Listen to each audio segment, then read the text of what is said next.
பிரைஸ்ரா கர்த்தர் பீமாந்தேய பிள்ளைகளே, இந்த நாளில் பாருங்கள், 1 தீமோத்தேயு 2ஆம் அதிகாரத்தில் 1, 2, 3, 4 வசனத்தை சொல்லப்பட்டிருக்கு.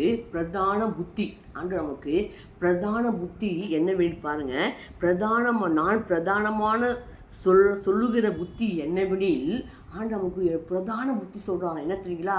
எல்லா மனுஷனுக்காகவும் என்ன செய்யணுங்களாம்? விண்ணப்பங்களையும் ஜபங்களையும் வேண்டுதல்களையும் சோத்திரங்களையும் செலுத்தணுமா. எப்படிங்க? எல்லா மனிதருக்காகவும்.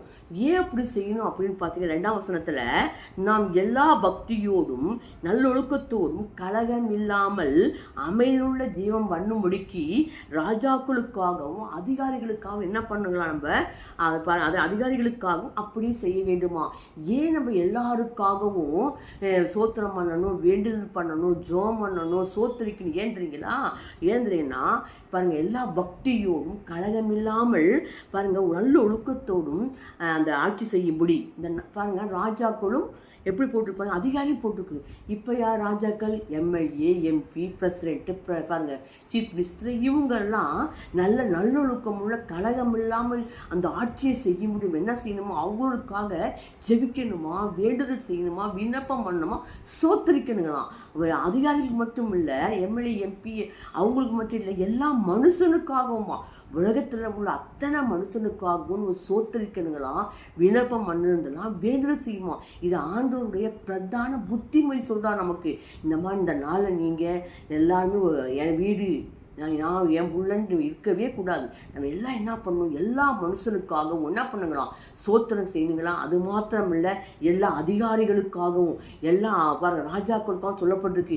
எம்பி, சீஃப் மினிஸ்டர், பாருங்கள் பிரைம் மினிஸ்டர், எல்லாருக்காகவும் என்ன பண்ணுங்களாம்? நம்ம நல்ல ஒழுக்கம் உள்ளவர்களாம் ஜீவனம் பண்ண இந்த ஆட்சியை ஒழுக்கம் ஆண்டு கொடுத்த அந்த பதவியை ஒழுங்காக அந்த உண்மை உத்தமமாக கலகம் இல்லாமல் அந்த ஆட்சியை செய்வதற்காக நம்ம என்ன பண்ணணுமோ வேண்டுதல் செய்யுங்களாம், ஜோம் பண்ணணும், சோத்திரம் பண்ணுங்களாம்.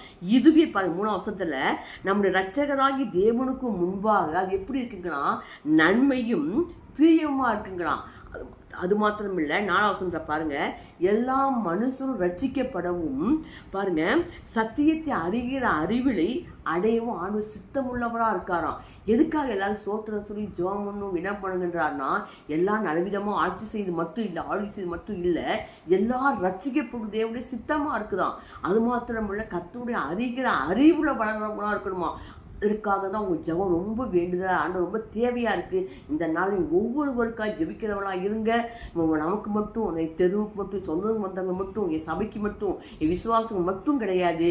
நம்ம ஒவ்வொருவருக்கும், நம்ம தேசத்துக்காக, நம்ம நாட்டுக்காக, உலகத்துக்கு எல்லா மக்களுக்காகவும் சோத்திரிக்கிறா இருங்க. அந்த நாளில் வேண்டுதல் செய்வா இருங்க, விண்ணப்பன்றா இருங்க. இதுவே தேவனுக்கு நன்மையும் பிரியமாக இருக்குதுங்களாம். ஏன்னா எல்லாரும் ரட்சிக்கப்படுவதும், எல்லாம் அறிகிற வளர்றதும், அறிகிற அறிவில் தேவனுடைய சித்தமாக இருக்குது. இந்த நாள் தேவனுடைய சித்தத்தை செய்யுங்க. இந்த நாள் நீங்கள் தூங்குறவங்களா இருக்காதீங்க, மருத்துவ விட்டு எழுந்துருங்க. அதற்காக தான் நம்மளை ஆண்டு உங்களை என்னையும் முன்குறித்திருக்காரு, அழைத்திருக்காரு. அந்த நோக்கத்தை சித்தமும் உங்கள் மூலியமாக தான் நிறைவேறின ஆண்டு வச்சிருக்காரு. நான் சோத்துறீங்க, வேண்டுதல் செய்யுங்க, ஜோம் பண்ணுங்க. Praise God bless you.